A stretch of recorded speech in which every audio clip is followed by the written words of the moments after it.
Boa noite a todos. A gente agradece a presença é, dos, das pessoas que vieram assistir a essa discussão que a gente vai fazer agora.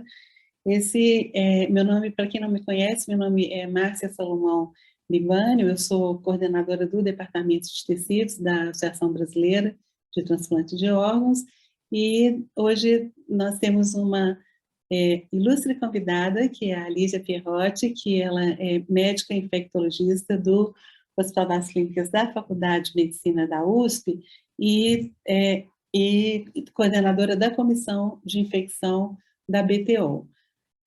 O Departamento de Tecidos da BTO tem tido uma interação muito boa com a Comissão de Infecção desde a gestão passada, justamente até aí, principalmente relacionado com essa questão da pandemia do SARS-CoV-2 ou COVID, mas em várias outras questões também relacionadas à transmissão de infecção através da doação de tecidos.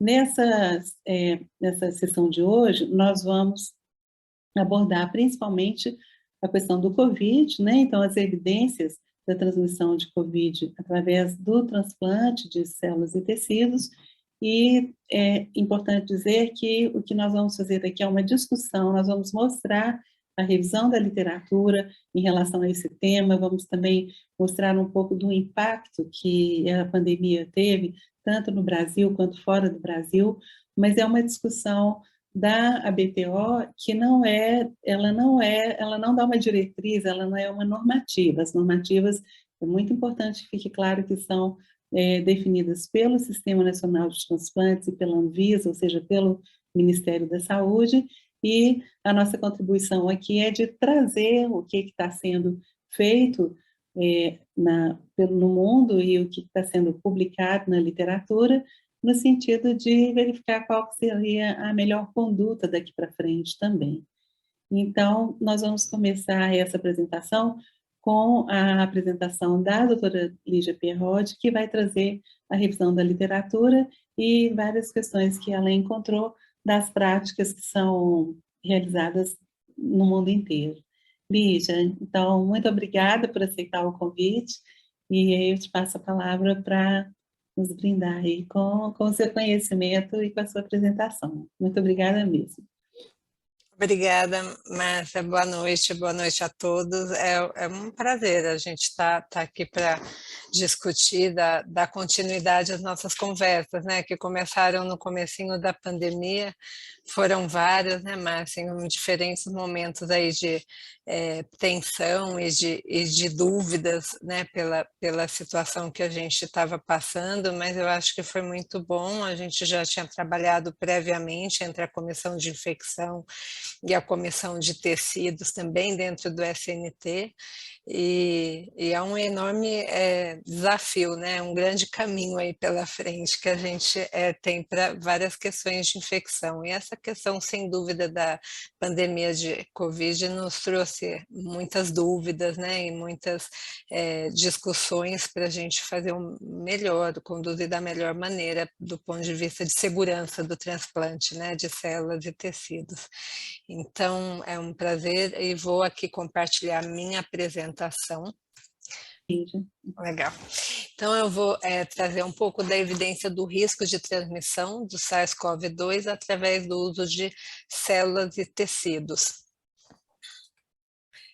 Bem, eu acho que relembrando que ninguém esquece, né, mas que tudo começou no final de 2019, só colocando a perspectiva de números, quando a gente começou a achar que a situação estava sob controle no final de 2021, explodiu a Omicron em janeiro de 2022, e agora a gente está passando aí com as subvariantes da Omicron um novo aumento de casos, de tal forma que já chegamos nesses números né, inimagináveis de uma pandemia com mais de 500 milhões de casos no mundo e 32 milhões de casos no Brasil. Claro que isso vem impactar enormemente a atividade do transplante, que sempre foi uma preocupação do uso de células, tecidos e órgãos durante esse período todo.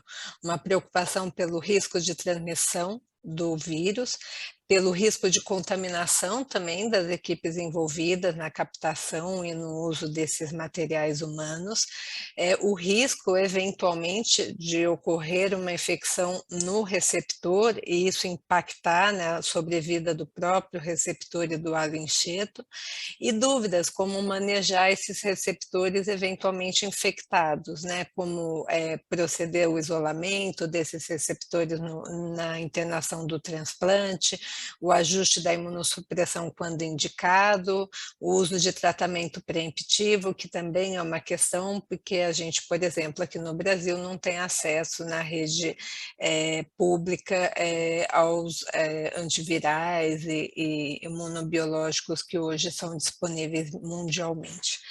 Dessa forma, a gente passou por algumas etapas ao longo da pandemia. Em março de 2020, né, foi um marco na atividade do transplante, com suspensão da busca ativa e captação para doação de tecidos de doador falecido por morte cardiorrespiratória, mantendo apenas a captação de doador falecido, que foi também por morte encefálica, que foi muito impactado. Em agosto de 2020, né, a gente então estabelece a necessidade do PCR de todo doador avaliado e de ter um PCR negativo para aceitar esse doador, e mantém a captação de tecido e volta a fazer a captação de tecidos oculares somente pelo doadores falecidos em morte encefálica, também com esse critério de PCR negativo. E qual é a preocupação, né, dessa potencial infecção do SARS-CoV-2 transmitindo por uso de células, tecidos e órgãos? É o potencial de infecção do vírus em diferentes partes do organismo. A gente sabe que a expressão da ACE2 varia, mas ela está presente em muitos órgãos, tecidos e células. Também tem um potencial de injúria tecidual de diferentes órgãos, por diferentes mecanismos, e isso sempre trouxe uma preocupação na comunidade de transplante do impacto do uso desses órgãos potencialmente infectados ou potencialmente danificados, né, para o receptor. O que fala contra, então, o uso desses materiais humanos, desses doadores positivos, seria a detecção do vírus em diferentes espécimes clínicas e tecidos, além dos pulmões, e que muitas vezes a ausência dos sintomas e de distúrbios laboratoriais não excluem o envolvimento daquele determinado órgão ou tecido. E aí foram vários estudos mostrando a presença da viremia também nesses pacientes com infecção respiratória. E essa viremia é bastante variável, ela não é muito expressiva, fica na ordem aí de em média 10%, como esse último estudo mostrou, com uma análise de 28 estudos de infecção aguda, mas vejam que a viremia varia bastante, de 0 até 100% em casos graves.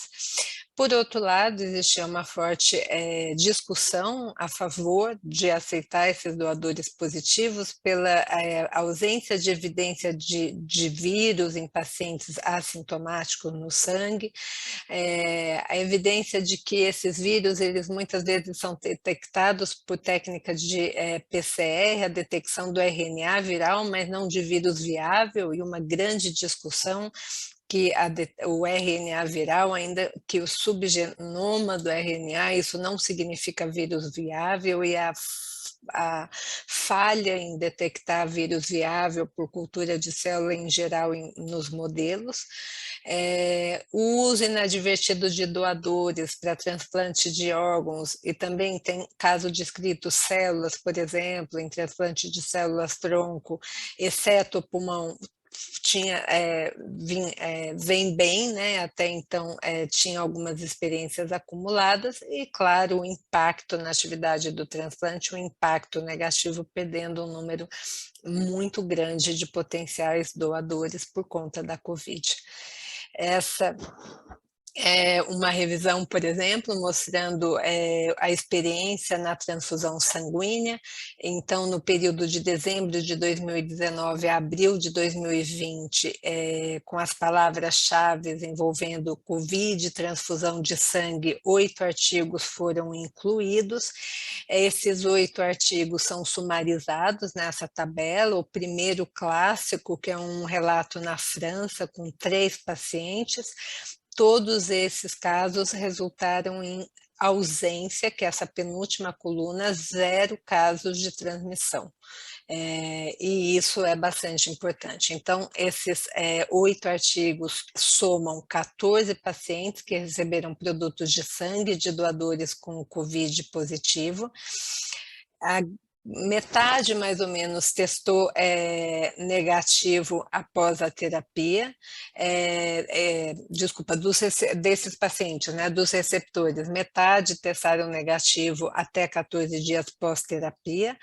8 desses pacientes não tiveram um segmento de PCR adequado após receber a célula de doador positivo, mas nenhum evoluiu com sintoma de Covid. E esse é o primeiro artigo, eu deixo mais para assim, exemplificar, mas é o estudo na França que avaliou os doadores, 268 doadores de sangue, 1% de viremia baixa, viremia rara e baixa, e todas as culturas de célula negativa. Então, de novo, assim, já mostrando a dissociação da detecção do RNA do vírus com a comprovação da viabilidade desse vírus na amostra.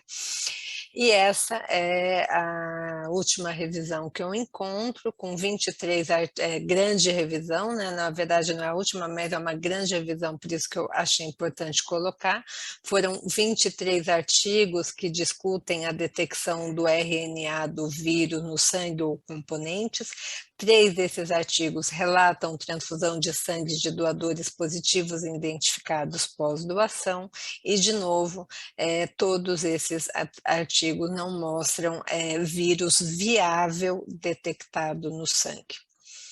A experiência com órgãos sólidos é muito maior, eu não vou entrar em detalhes, a gente já até teve anteriormente uma discussão e uma live sobre o doador positivo para transplante de órgão, mas eu trago aqui para colocar no contexto da experiência que a gente quer ter, o que a gente procurou no mundo, né, do transplante de células e tecidos, aí, principalmente tecidos, e falando da grande maioria da experiência em córnea. Então, em transplante de órgãos, a gente tem uma experiência acumulada em vários cenários, doadores positivos pós-Covid, já com PCR negativo, doador pós-Covid com PCR positivo, para receptor com Covid, para receptor sem Covid, doador falecido com Covid que foi aceito, independente do teste, independente da causa do óbito ter sido Covid ou não, inclusive para doadores vivos também, e exceto o pulmão, sem relatos de transmissão para órgãos. Então, essa é a experiência que eu também deixo exemplificada do transplante de rim, a primeira experiência, né, de uma série de casos publicadas, os doadores positivos, os receptores negativos, e eles evoluíram bem, sem nenhum caso de transmissão, e essa é a experiência no transplante hepático do grupo da Itália, também mostrando a segurança nessas situações do uso de doadores com Covid positivo para receptores com ou sem Covid, sem evoluções, exceto o pulmão. De fato, o pulmão a gente tem 3 casos descritos, até onde eu pude verificar, porque a literatura já é dinâmica, em Covid é super dinâmica, mas então tem esse caso primeiro nos Estados Unidos e 2 casos relatados na Universidade de Toronto, chamando inclusive atenção para uma transmissão para profissional de saúde documentada num desses eventos, e sem transmissão para os outros órgãos sólidos do mesmo doador. Então, rim, fígado, os receptores não tiveram a transmissão do vírus. E para intestino que existe essa preocupação. Eu trago, então, um resumo, um sumário do que a gente tem de evidência do uso de órgãos positivos, de doadores positivos para os receptores. Isso fez com que a gente discutisse a possibilidade de ampliar o critério de aceite para órgão, alinhado também com as recomendações e as diretrizes internacionais. Então, no início desse ano, a gente tem essa nota técnica 24/2022, que atualiza os critérios para o aceite de células, tecidos e órgãos. E a gente vê que passa a aceitar para órgãos, por exemplo, diversas situações de doador com COVID positivo. Eu destaco aqui, nessa última linha, com essa flecha, a situação mais frequente, que é o doador sem história de COVID, sem sintoma, com achado detectado de PCR, que passa a ser possível a aceitação do órgão. Claro, a discussão de cada caso, a assinatura do receptor, né, do candidato, familiares de um termo de consentimento, o esclarecimento da situação, a necessidade de seguimento do ponto de vista, inclusive, legal, de notificação para a Anvisa, para, né, ter monitorado esses casos, mas passa a ser uma possibilidade. E aqui a experiência de órgãos, o que a gente tem, né? A maior experiência relatada é dos Estados Unidos. Essa é uma apresentação agora, de 2 semanas atrás, do Congresso Americano de Transplante, que já reúne quase 700 transplantes de doador positivo para receptor negativo, um uso crescente de doadores positivos, como a gente vê nessa tabelinha do canto abaixo. Chama a atenção um número absurdo de doadores que a gente perderia se não fosse essa flexibilização do uso de doador positivo, porque em janeiro, 21% dos doadores, por exemplo, das OPOS dos Estados Unidos tinham PCR positivo, dos doadores que foram aceitos. E aqui eu só trago para a gente ver a segurança, pelo menos a curto prazo, em termos de desfecho, de sobrevida de pacientes, sobrevida de enxerto, similar nos pacientes que receberam órgãos de doador COVID positivo versus doador COVID negativo. E para tecido, quando a gente vai procurar o que a gente tem de evidência, de experiência do uso de doador com COVID para células e tecidos, o relato é muito mais limitado. Em geral, é difícil, já de regra, estabelecer a associação entre infecção viral e a origem do doador.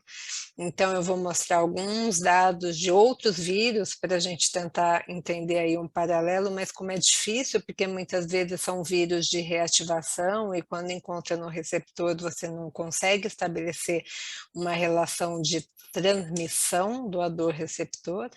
E o que mais chama atenção, e eu vou querer compartilhar com vocês, é assim, a percepção do risco, que é um risco muito pequeno, assim como a gente já foi passando aí resumidamente, mas de forma bem clara, da percepção do risco mínimo, se não só teórico, da transmissão para órgãos, exceto pulmão e intestino. Da mesma forma, esse risco mínimo para células e tecidos, mas uma dissociação em relação ao rigor das recomendações de rastreio e principalmente das recomendações de aceite de doador, como eu vou mostrar.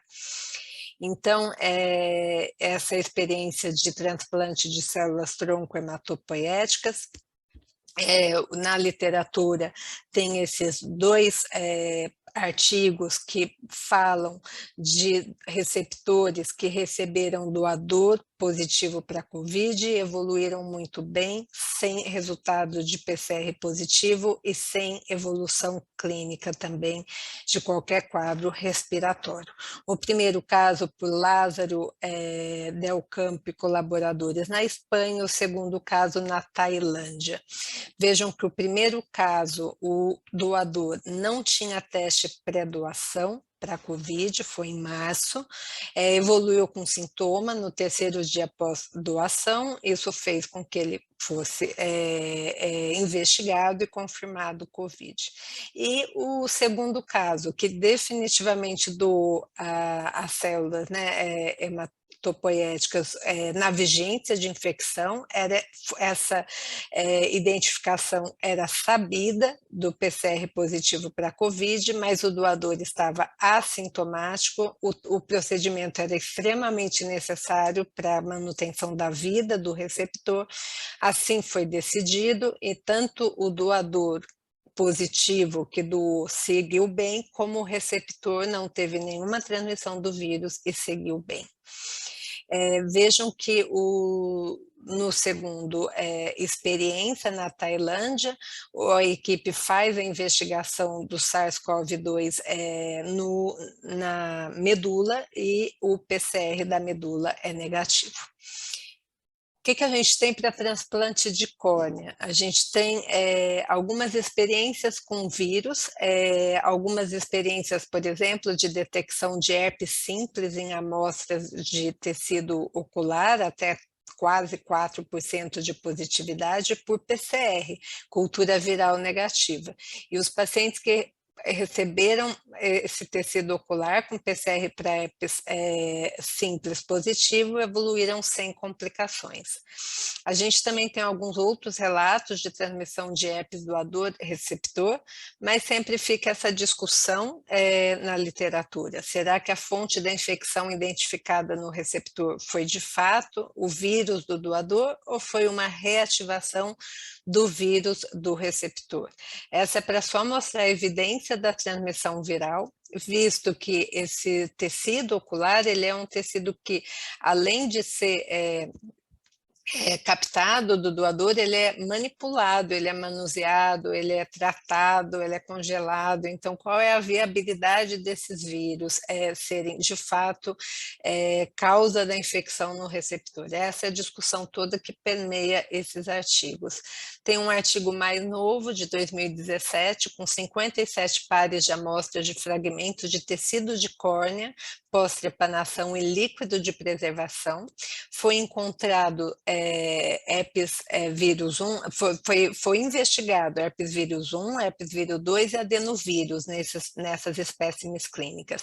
E foi encontrado o herpes vírus 1 num par de amostra de um único paciente, e foi encontrado adenovírus em 2 amostras isoladas. E 2 casos dos 3 que receberam esses materiais com vírus evoluíram com complicações, e eles chamam a atenção, os autores chamam a atenção que esses 2 casos dos 3 que teriam recebido tecido ocular com vírus, os 2 que evoluíram com complicações eram pacientes mais velhos e imunossuprimidos. Então, de novo, assim, o quanto é reativação e o quanto esse vírus é de fato originado do doador. E de fato, até hoje se assume a ausência de casos confirmados de transmissão de adenovírus por transplante de córnea de doadores infectados.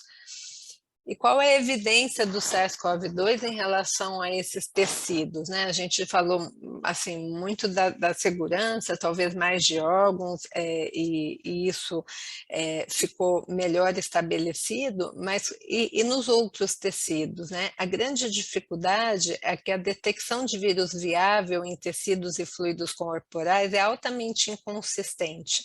Não existe um protocolo em que se estabelece o que é vírus viável viável ou o que não é vírus viável.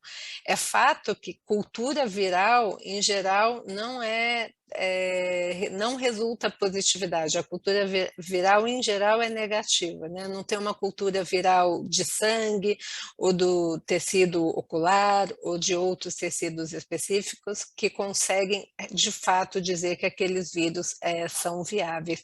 E os dados são muito inconclusíveis em relação a vírus viável fora do trato respiratório. E várias manifestações oculares na COVID ocorrem, né, basicamente a conjuntivite, mas a detecção de vírus, né, do RNA, sem dizer se é viável ou não, porque, né, o que se acredita que não seja viável, ela é rara e acaba sendo detectada em poucos casos, em casos mais graves. E a plausibilidade também desse tecido estar infectado. Então, apesar do receptor ACE2, que é necessário para a incorporação do vírus estar presente espalhadamente no organismo, a expressão dessa ACE2 é mínima, né? muito insignificante na córnea, no epitélio conjuntival, e tem até resultados conflitantes. Alguns grupos defendem que nem estaria presente, mas parece que em geral está presente, mas é pouco expressa. Além disso, a gente precisa, por exemplo, das serinoproteases transmembranas para viabilizar a entrada do vírus, e essa não estaria detectada também em córnea e conjuntiva, tornando inviável a infecção viral. Mas, de novo, são dados muito discutidos, se de fato a gente tem, inclusive, por exemplo, uma via de transmissão, apesar de ser 99,9% a via de transmissão respiratória, o quanto que a tecido conjuntival teria importância.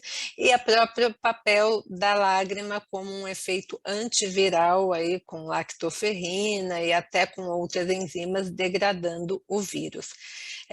De qualquer forma, ainda que o vírus possa infectar o tecido ocular, ainda que ele possa estar lá de maneira viável, tem que sempre lembrar que no contexto do transplante, esse tecido é tratado, ele é tratado com povidina, ele é estocado, e é difícil acreditar que depois de todo esse processo o vírus continue viável naquele tecido, levando à conclusão, na grande maioria dos artigos, que o risco de transmissão é teórico, inclusive nos artigos das diretrizes internacionais, como eu vou comentar mais para frente. Essa tabela é modificada, na verdade, desse artigo, que é bastante interessante, que faz uma revisão detalhada de tudo que é encontrado em termos de COVID no tecido ocular, mas mostra que até agora o SARS-CoV-2 foi detectado em casos isolados no swab de córnea. Então, por exemplo, o primeiro caso um paciente com conjuntivite foi isolado, no outro caso dos pacientes com conjuntivite, só 2 tiveram positividade no swab. Nesse terceiro, do XIA, dos 30 casos de swab de conjuntiva, lágrima e escarro, só um paciente teve detecção por PCR, né, do vírus no tecido ocular, e foi o único paciente que tinha conjuntivite. Todos os pacientes sem conjuntivite não tinham a detecção do RNA. Por outro lado, por exemplo, outros achados em que se acreditava que esses pacientes teriam alterações oculares, quando eles foram ver, essas alterações oculares seriam mais inespecíficas por comorbidades, uma vez que a histologia de todo o tecido ocular não tinha nenhuma inflamação e nenhuma evidência da presença do vírus. Então, chamando a atenção baixa frequência do encontro do vírus RNA e qual é o papel disso, de fato, como um vírus viável. E aqui alguns artigos também modificada desse mesmo artigo de revisão, mas citando alguns artigos que falam sobre o potencial de transmissão do vírus, e todos eles mostrando que, em geral, não foi encontrado vírus nos tecidos. Por exemplo, nesse artigo de 2020, nessa terceira linha, ele diz que depois dos tecidos serem tratados com polvidina, não foi encontrado mais nenhum material proteico viral nas amostras, e nenhum vírus replicante. Em nenhum momento, nenhum estudo, nenhum grupo consegue trazer a evidência de que o vírus está replicando nesse material. Então, de fato, as manifestações oculares como conjuntivite, detecção do RNA em secreções de conjuntiva ocorrem raramente, principalmente em doenças mais graves. Em geral, a detecção do RNA em lágrimas e secreções conjuntivais de um paciente com conjuntivite não implica que o vírus possa se replicar na conjuntiva, e eu vou mostrar já já um trabalho que é pequeno número de pacientes, mas avalia exatamente isso. E o tecido do isolamento do SARS-CoV-2 em tecido ocular, em geral por PCR, né, 5%, e nenhuma tentativa de isolar o vírus foi bem sucedida até agora. Todos esses dados sugerem que o risco de transmissão do SARS-CoV-2 pelo tecido ocular parece ser mínima, se existir. Uma ausência de replicação do vírus no tecido ocular, por todos aqueles mecanismos que a gente falou, mas independente disso, assim, realmente sistemático. Os artigos enfatizam também, a despeito de toda a importância do tecido ocular na replicação viral e na viabilidade do vírus, a importância também de garantir o manuseio desse material e a desinfecção com polvidine para uma segurança extra do uso do material.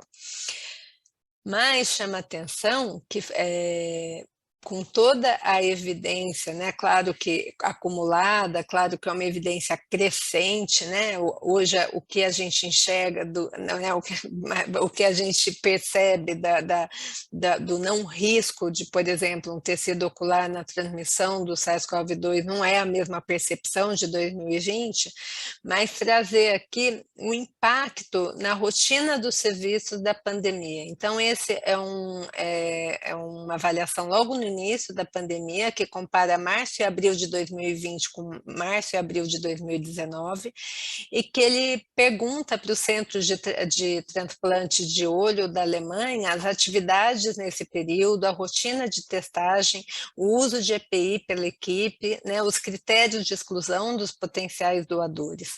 E aí, alguns pontos interessantes, né? 81% dos bancos de olhos diminuíram a atividade, e 2 centros interromperam completamente a atividade nesse período. As principais razões foram a percepção do risco para a equipe profissional, essa foi a razão assim, mais importante para os centros de captação, mas também a redução da atividade cirúrgica e a diminuição da demanda por transplante de córnea nesse período.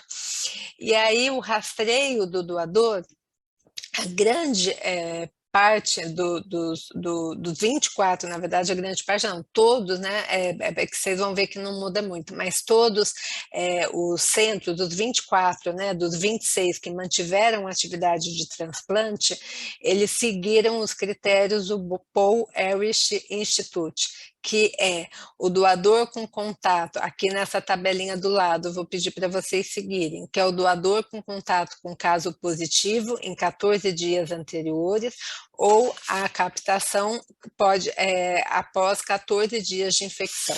Então, nesse intervalo, 14 dias antes ou 14 dias depois, não poderia ser usado a córnea. E neste instituto, o critério não usa teste de screening, não é recomendado. recomendado. Mas vejam que metade dos serviços, além dos critérios do Instituto, também usavam os critérios da Global Alliance GI Bank Association, da GAEBA, e esses ainda iam além. Então, eles descartavam doadores que viajavam ou moravam na China nos últimos 28 dias, que viajavam ou moravam em áreas de risco para infecção para a Covid, o que basicamente era o mundo inteiro, doadores com infecção ativa ou mesmo infecção suspeita. E ainda metade usavam os critérios do CDC europeu, que usavam outros critérios. Então, também descartavam doadores com Covid ativa, doadores dentro de 14 dias após um teste negativo. Os doadores que se recuperavam de Covid tinham que ter 14 dias de intervalo do teste negativo. Então, critérios bastante rigorosos em termos até, né, comparados a transplante de órgão, né? Se tivesse se recuperado de Covid, tinha que ter 24 dias após os últimos sintomas, né? Então, muito rigor assim, no critério de aceite do doador. E chamando a atenção que a maioria não recomendava o teste de rastreio, então eles acabavam também tirando o doador por critérios clínicos e epidemiológicos, o que eu imagino que tenha sido um desafio muito grande, né? Principalmente critério epidemiológico no momento de, tudo bem, ainda era o início, mas essa regra ficou vigente dessas agências internacionais por muito tempo. E o tipo de rastreio, então, quando era feito por swab de nasofaringe em alguns serviços, por swab de nasofaringe e conjuntiva em outros, e nenhuma amostra solicitada, como a gente falou, na grande maioria. E dos serviços que fizeram a amostra, totalizando 200 amostras pós-mortem, todas negativas para o PCR de SARS-CoV-2. Essa é a tabelinha, tá? E mostrando também a preocupação com a segurança da equipe. Olha, vejam que além dos critérios recomendados, alguns recomendavam extra o uso de máscara N95 e ou face shield. E a redução no número de captação em média de 17%, alguns centros inclusive aumentaram e eles acham que foi uma coincidência de uma série de ações de melhoria realizadas nos centros alemães do ano anterior que acabaram repercutindo ainda no início de 2020. E essa é a experiência da Índia, também mostrando, vejam que nesse gráfico de barras, as barras claras 2019, a barras escuras 2020, a queda na atividade do transplante em todos os períodos por volta de 80%. E aí também foi feito um questionário online, tanto para os bancos de olhos como para os cirurgiões, para comparar o período de março o período de março a junho de 2019 com março a junho de 2020. Vejam que a diminuição da atividade do transplante foi sentida em todos os serviços, independente do tamanho do serviço. Queria chamar a atenção para o aumento do uso de glicerina glicerol em 2020 comparado a 2019, e eles discutem que essa foi um método que eles empregaram para a manutenção prolongada desse tecido corneano, para permitir transplantes ao longo de um tempo maior, até pela dificuldade de realizar o procedimento nesse período, e vejam os critérios usados para diminuir o número de doadores e evitar, né, utilizar doadores com Covid, né? Então, a rejeição de casos suspeitos, independente, né, da etiologia, do patógeno respiratório, usar apenas doadores com teste negativo em 44% dos casos, e alguns centros não coletaram córnea no período de jeito nenhum. Então, isso também achei bastante importante. aqui 20% dos bancos apenas realizavam teste de swab de nasofaringe, tirando muito paciente apenas sintomático com quadro suspeito de infecção. Esse acabou ficando aqui, mas é o estudo com 4 doadores com Covid, que eles fizeram cultura de célula e foram pegaram essas células e inocularam células de voluntários saudáveis e inocularam o vírus e foram testando a quantidade de vírus nessas amostras. Esse artigo tem vários gráficos mostrando que em nenhuma das 8 amostras houve aumento da quantidade de RNA no tecido. Então, como uma evidência de que não há uma replicação viral. E qual que é a percepção, né, atual do risco de transmissão e de como que deve ser feito o manuseio, o aceite desses doadores, né? Então, esse é o último documento do CDC europeu de dezembro de 2020, que mostra que, né, reforça que até o momento não teve uma transmissão do vírus por uso de células, tecidos e produtos derivados de plasma, transmissão de SARS-CoV-2, e que, de fato, com todas as evidências, com todos os dados acumulados até agora, o risco de transmissão de SARS-CoV-2 com uso de células e tecidos continua um risco teórico, muito mais do que prático. E, a despeito disso, quando a gente discutiu os órgãos, né, tanto no âmbito da PTO e depois vários de nós também teve a discussão das normas de órgão sólido no Sistema Nacional de Transplante, os critérios de avaliação e de aceite do doador de tecido não mudou.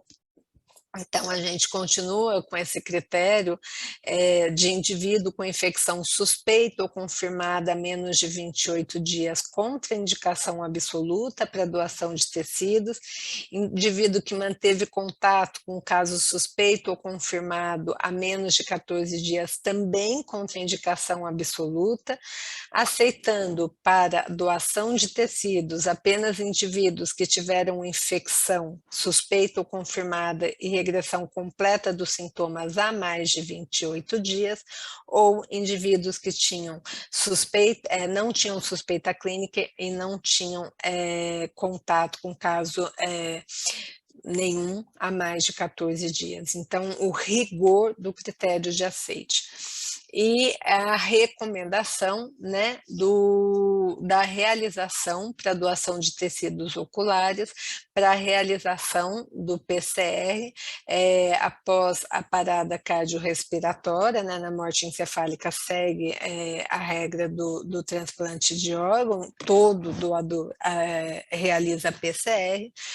Para o doador de parada cardiorrespiratória, a necessidade aí de realização do PCR até 6 horas após a parada cardiorrespiratória, para o corpo do doador em temperatura ambiente, e até 12 horas após parada, se após 6 horas da parada o corpo estiver refrigerado.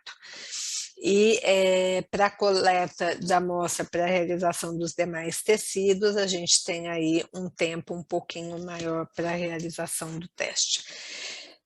Claro que é importante destacar que a situação do teste do PCR, né, em swab de nasofaringe é um teste validado numa situação de clínica, não é um teste validado para uso de doadores falecidos, então sempre tem essa situação, né, de preocupação, de sensibilidade do teste. De qualquer maneira, como eu mostrei, a experiência dos Estados Unidos e do Brasil não foi diferente, um número enorme de indivíduos, né, doadores potenciais, doadores falecidos assintomáticos com detecção positiva, e sempre a necessidade aí de manusear os tecidos com esse cuidado do processo de desinfecção, esterilização e inativação microbiológica, como é feito com instilação de iodo de povidina nos tecidos oculares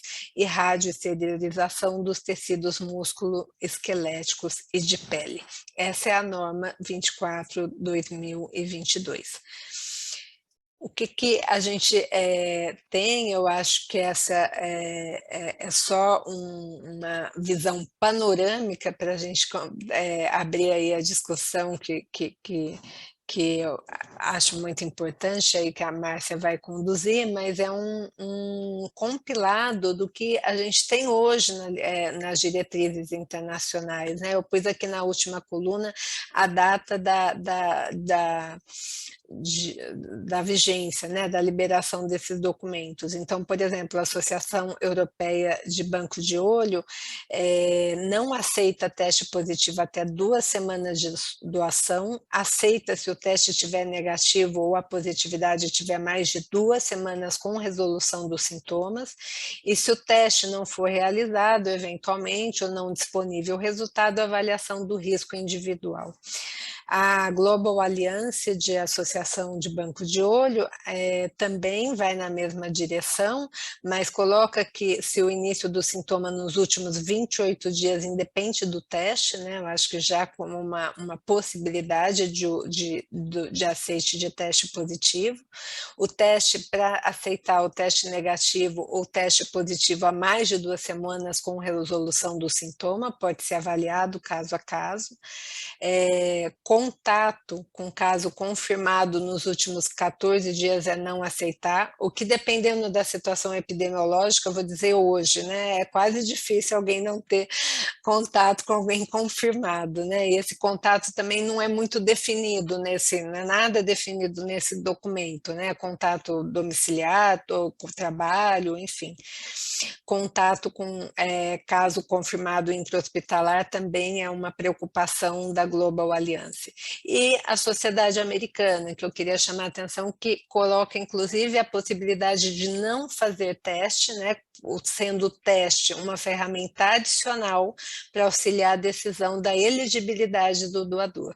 O que eu entendo que ele coloca dessa forma a possibilidade, fazendo um paralelo de aceitar o doador positivo assintomático, que é a situação hoje que mais a gente aumentou a captação de doador na flexibilização de órgão sólido.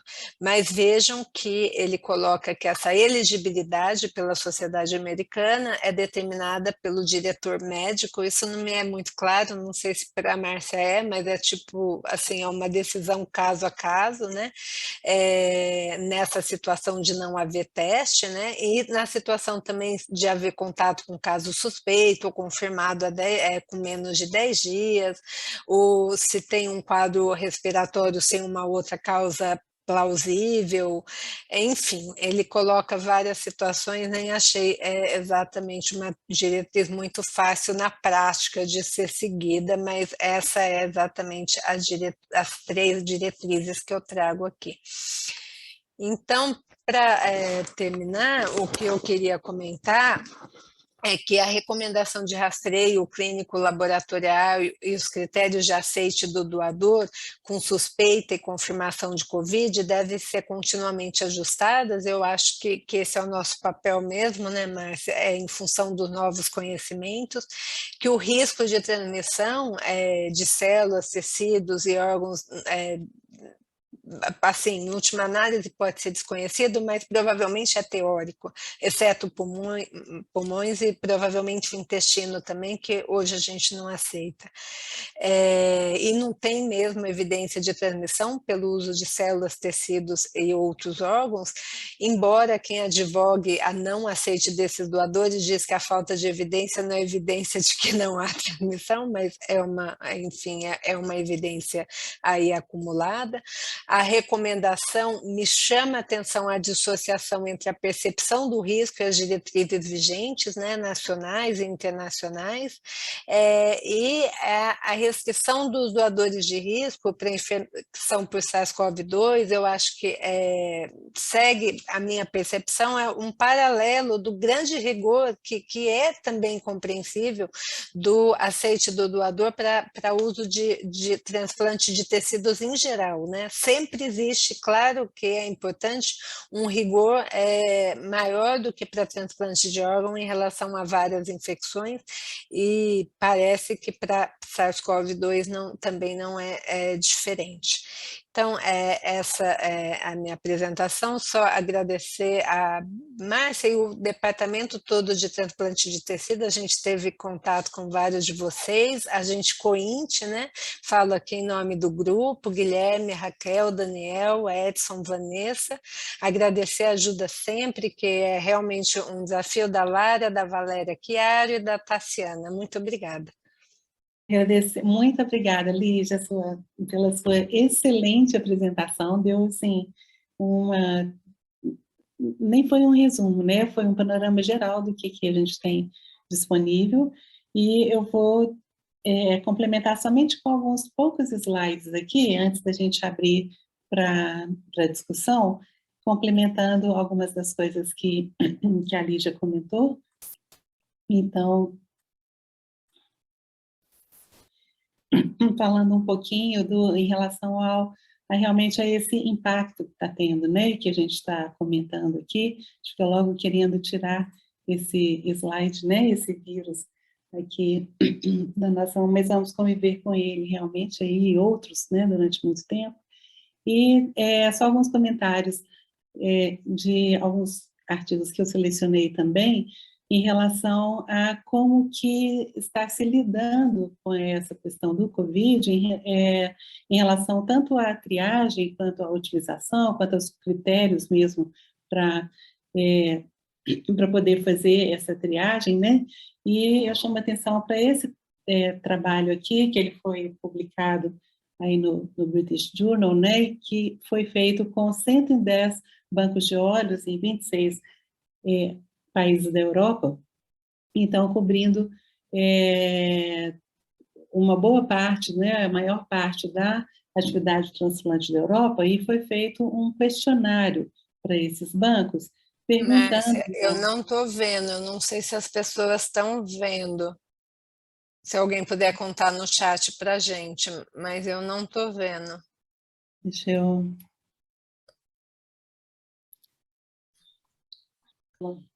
Obrigada por avisar. Então, né, eu já falei, então, comentando com vocês, só alguns comentários adicionais em relação à excelente e completa apresentação que a Lígia fez, né? Então, a gente vai conviver ainda durante bastante tempo, não só com o SARS-CoV-2, assim como com outros vírus também, e eu trouxe para vocês alguns poucos trabalhos aqui que eu selecionei, que é justamente isso que a gente está conversando aqui, né? Que a gente tem uma ameaça e respostas bem diferentes em relação a como abordar esse doador que é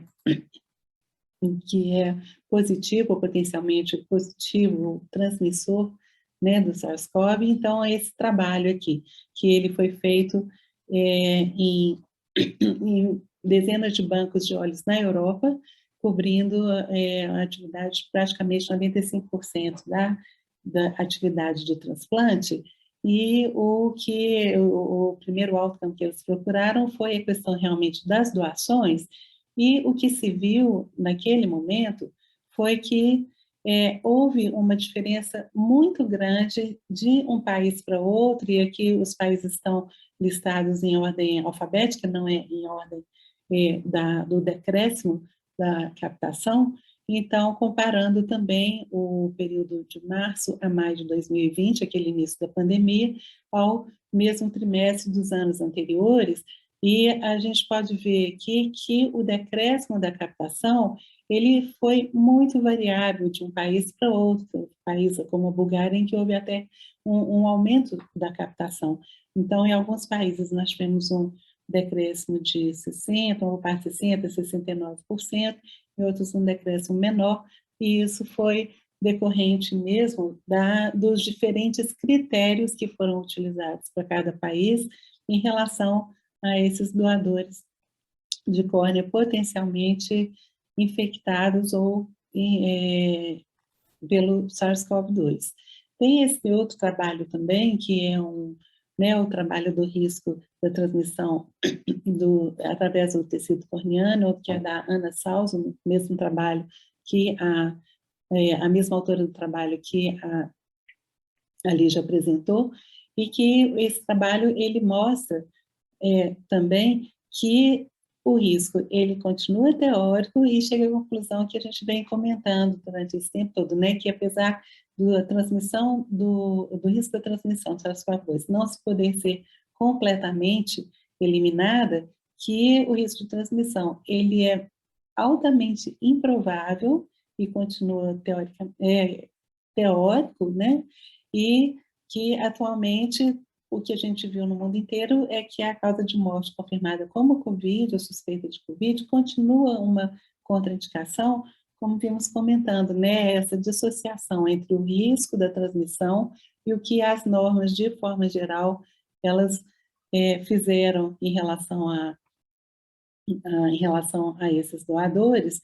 E uma coisa que foi comentada nesse trabalho, e que foi comentado nos Estados Unidos também, onde houve uma postura um pouquinho diferente, somente em relação ao RT-PCR, mas esse trabalho, ele demonstra, e outras informações posteriores também, que, na verdade, o decréscimo nos Estados Unidos, ele foi menor do que em outros países, mas que há uma preocupação grande, e que a gente não tem aqui, de como que isso afetaria aqueles países que recebem córneas que são captadas nos Estados Unidos. Então, o impacto lá, tanto na captação quanto no transplante local, né, naquele país, ele não foi tão grande, mas acabou que, atendendo a demanda doméstica, houve um impacto muito grande naqueles países que são, de certa forma, dependentes das córneas que vêm daí.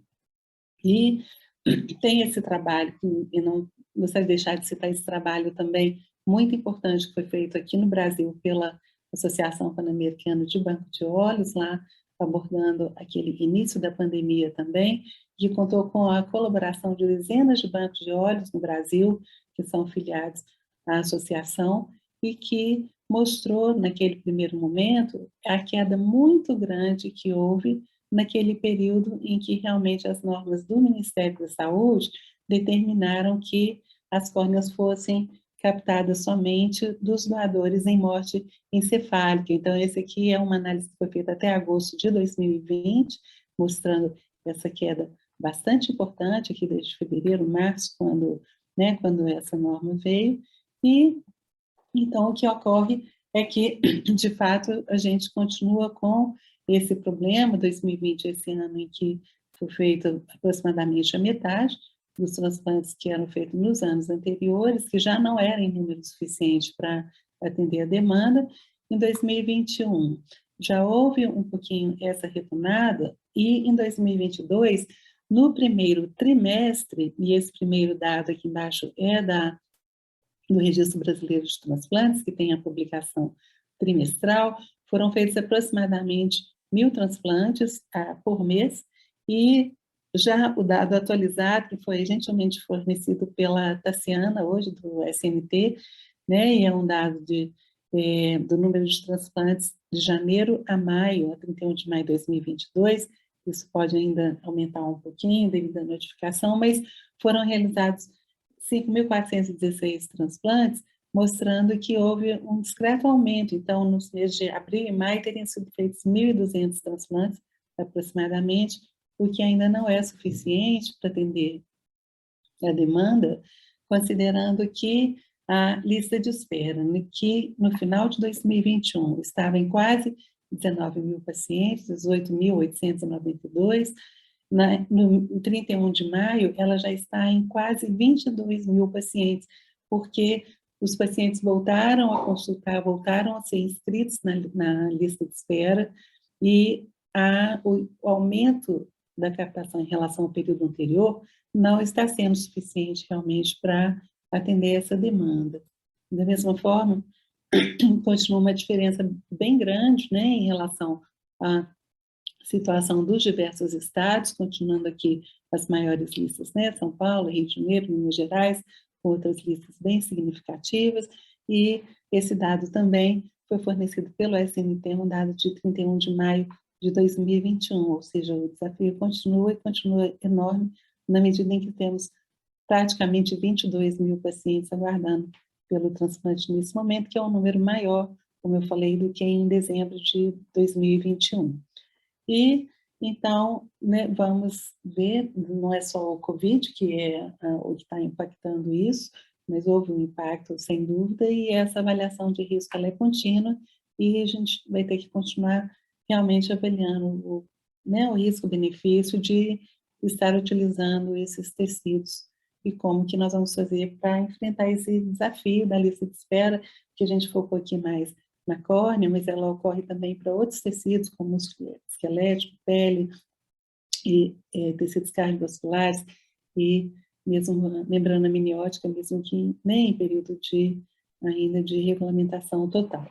Então, aqui, agradecendo, né, a equipe do Departamento de Tecidos e agradecendo demais, assim, a Comissão de Infecção, a toda ela, mas principalmente na pessoa da Lígia, da Raquel, com quem a gente tem tido mais contato nesses últimos 3 anos, e a equipe do SNT, a Tassiana e da Anvisa, Lara, Valéria, João, todo mundo que estão sempre colaborando muito com a gente nessa discussão sobre avaliação de risco desse doador mesmo. Eu realmente agradeço demais a Lígia pela explanação extremamente completa e precisa sobre tudo que a gente viu até agora, mas realmente nesse momento nós não estamos vendo muito como lidar, como contornar essa questão dessa, eu não vou dizer de uma desconexão, mas realmente dessa diferença entre o risco, que é um risco muito pequeno, um risco teórico, mas na hora que nós vemos as normas mundo afora, não está havendo uma flexibilização muito grande em relação a isso. E embora, por exemplo, nos Estados Unidos, em alguns locais não seja exigido o RT-PCR para o coronavírus, e embora a gente saiba de todas as limitações que ele tem de não ser validado para doador após parada caixa expiratória e o tipo de secreção que é coletada, enfim, mas aqui no Brasil e lá fora também a gente tem essa ciência de que muitos pacientes totalmente assintomáticos, eles testam positivo para o coronavírus quando fazem o RT-PCR. Então, vimos discutindo isso, eu queria reforçar o que eu coloquei no início da reunião, essa não é uma reunião que dá diretiva, a diretiva ela é dada pelo Sistema Nacional de Transplantes e pela Anvisa, mas o objetivo foi trazermos aqui as informações que possam embasar essa discussão que, como a Lígia comentou, é uma discussão contínua, que a gente vai ter que ir fazendo à medida que novas informações vão ficando disponíveis. Então, queria lhe agradecer de novo, Lígia, e agradecer a toda a equipe da BTO, do Departamento de Tecidos, da Comissão de Infecção, e também, como eu comentei, da SNT e da Anvisa, pela colaboração e pela parceria, e vamos continuando nessa discussão e nas outras que forem necessárias para conseguir atender essa demanda. Mas achei que a apresentação foi muito completa, muito precisa, excelente, Lígia. Muito obrigada. E muito obrigada a todos vocês que essa hora da noite estão aí com a gente. Assim, a gente pensando um pouquinho sobre o que fazer a seguir. Eu não sei se tem perguntas no chat. Fechado, Lígia. Eu não vi pergunta, Márcia, mas acho que tem uma sugestão que acho que está muito dentro do que a gente está conversando, né? Mas parabéns pela iniciativa e apresentação. Seria interessante contar com uma diretriz do departamento, e talvez aí junto com a diretoria da BTO, né, uma sugestão conjunta do Departamento de Tecidos e da Comissão de Infecção, no sentido do que é possível, né, de flexibilização para o aceite do doador, para transplante de tecidos, e eu acho que aí o que eu vejo de possibilidade, olhando as diretrizes hoje internacionais, que como você falou, algumas nem colocam o teste, né, como um requisito, aceitar talvez o doador assintomático com teste positivo, que isso já tem um ganho de doador expressivo em alguns momentos epidemiológicos, como o de agora, né, como o momento atual, e a gente não sabe mesmo se esse momento pode ser muitos meses mais para frente, né? Então talvez esse seja um movimento interessante para ser feito, né? Levar essa discussão aí aos órgãos regulatórios. Sim, eu acho que esse é um possível caminho, né, Lídia? Então, esses doadores que não apresentam sintomas, mas só a questão do teste, e a gente pode avançar um pouquinho nessa discussão e levar, né, no caso, para os órgãos regulatórios, para que da mesma forma que ocorreu com os órgãos, né, possa se pensar em alguma coisa. Aquilo que a gente vem comentando para tecido, e especialmente para a córnea, que muita gente chama um tecido santo, né, assim, mas historicamente o nível de exigência de triagem de infecção em doador de tecido, ele é realmente muito maior do que no doador de órgão, por causa até do risco maior que o receptor de órgão corre caso ele não receba um órgão em um determinado período.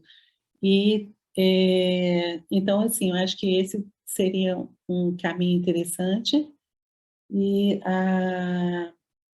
justamente por causa daquilo que eu mostrei no final também, quer dizer, o tamanho da lista de espera e o volume de captação, né? Então, assim, se já era um problema antes da pandemia, agora ele está um problema ainda muito maior, e tende a ficar maior à medida que os pacientes vão circulando mais, vão sendo inscritos e o número de cirurgias não acompanha. Então, é como, né, a Renata até comentando aqui, o sistema ele fica, de certa forma, travado, vamos dizer assim. Então, a gente... E eu entendo que não dá como tirar a trava completa, mas dá para a gente tirar as pequenas travas e ir vendo, né, o alcance delas. E aqui a Ana Maria também está comentando, né, que nem todos os estados estão realizando o RT-PCR, apesar da diretriz. Eu acredito que é por causa da forma como a nota técnica ficou escrita, né, que é para fazer o RT-PCR, caso esteja disponível. Eu acho que ali deu um pouquinho uma brecha para aquele estado, aquela central, ou aquele banco que não queira fazer. Não é uma decisão do banco, como a Lígia comentou, diferentemente dos Estados Unidos, onde o diretor médico do banco ele tem uma autonomia maior para poder fazer essa decisão. Isso não é o que ocorre aqui no Brasil, pelo menos não é o que ocorre na prática, né? Tem uma diretriz nacional, ela tem que ser seguida, mas eu acredito que os que não estão fazendo deve ser por causa daquela brecha que a nota técnica deu, que é para fazer o RT-PCR se estiver disponível, né? E a Patrícia aqui está comentando também, talvez essa diretriz ela possa incluir os pacientes positivos assintomáticos e também os testes inconclusivos, que também são descartados. Sim, né? sim. Então, já seria aí mais um pequeno número de doadores, pequeno assim, a gente, né, mais um número de doadores poderia ser aproveitado. E aqui... Essa eu não entendi, da Renata, né? Quando está dizendo córnea esclera, sim, eu acho que nesses, a Márcia me corrija, mas nesses inquéritos que eu vi, nesses critérios das diretrizes, era para transplante de tecido ocular. Agora, se sim, não teríamos problemas em preservar tanto córnea quanto esclera, eu não entendi, Márcia, me ajude, que Não, aí é bem...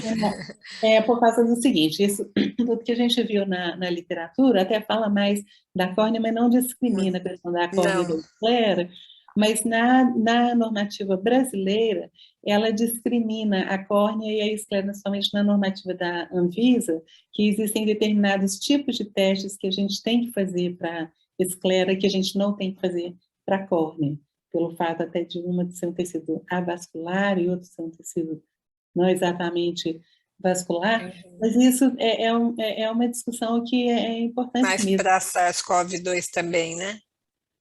Eu A para não vi SARS-CoV não nada. tem diferença. Ah, tá. Eu não vi nada, nem das diretrizes. Aham. Alguém está Não. dizendo, a Valéria está dizendo que não discrimina mais. A norma da Anvisa não discrimina mais agora, desde a Então, RDC 56421. então que foi a RDC 564, então foi a que complementou a RDC 55, né? Então foi bom, Valéria e Ana, vocês esclarecerem aqui que então, no caso, não estão falando SARS-CoV-2, né? Mas de tudo, então que não está discriminando mais a córnea e a esclera, que estão todos como tecidos oculares. É isso que vocês duas estão comentando aqui, não é isso, Valéria? Hum. Tá, mas na RDC 55, ela discriminava de forma diferente, sabe? Então, a esclera tinha ficado no grupo e a córnea tinha ficado no outro, mas agora as meninas estão esclarecendo aqui que com a 564 isso já foi corrigido. Então, de certa forma, eu imagino que pode responder, então, a pergunta que a Renata fez, que se a gente for fazer uma diretriz em relação aos assintomáticos ou aos inconclusivos, para a ITPCR, poder utilizar a córnea ou a esclera, Sim, seguiria, então, essa sim. mesma lógica aqui do que foi retificado para 564. E nas diretrizes internacionais também, assim, eu não vi, pelo menos, nenhuma distinção em relação à orientação de aceite de doador para córnea ou para esclera.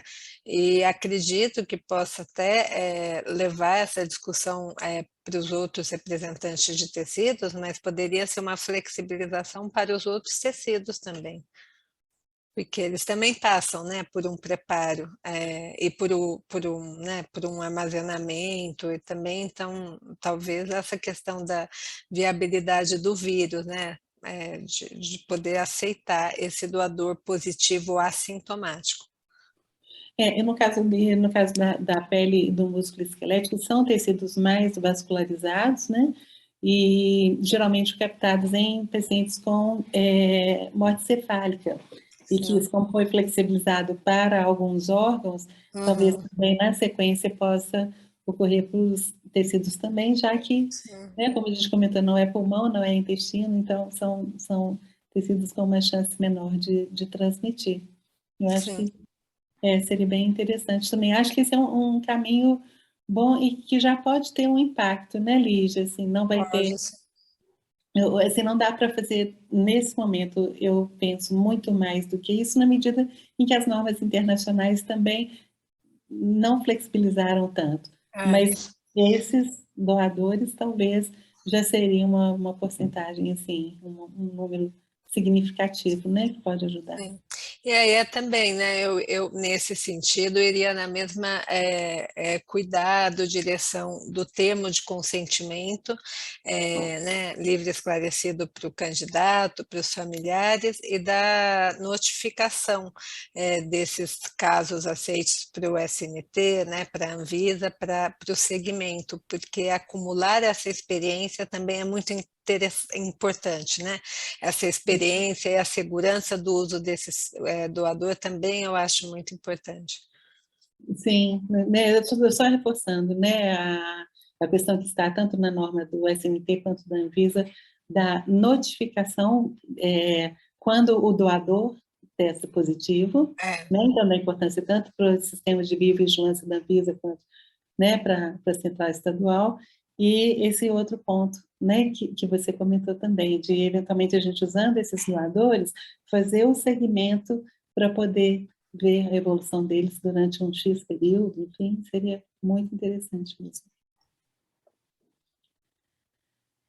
Vamos seguir em frente nessa linha, então, né, Lígia? A gente pode seguir e fazer um documento da ABTO, assim, conjunta dos dois departamentos, né, o departamento, a comissão da ABTO, e levar para discussão aí para os órgãos reguladores e ver, né, o que é possível em termos do risco-benefício, enfim.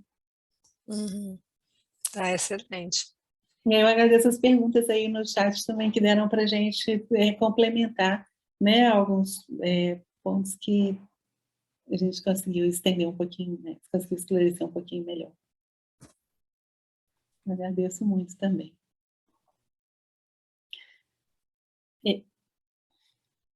Eu não estou vendo agora, assim, mais perguntas, né, mas a Renata aqui, agradecendo, né, pela discussão e pela iniciativa, a gente, vamos tentando, né, a gente vai tentar manter essa discussão sempre de forma a conseguir aquele objetivo principal ali que queremos, né, que é atender aos pacientes que estão na lista de espera, no entanto, sem implicar em um risco muito grande para eles, né, ou em risco para eles. Então, nós vamos caminhar nessa discussão e vamos mantendo todos informados em relação ao que for possível, o que mudar na legislação, na norma, enfim, com esse objetivo comum.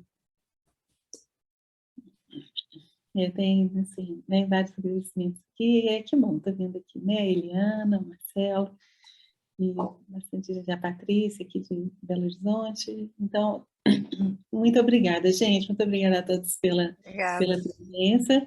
A gente continua conversando e vamos informando a todos sobre a sequência do trabalho que estamos fazendo aqui. Lígia, muito obrigada mais uma vez. Obrigada. Boa noite para todos. Boa noite.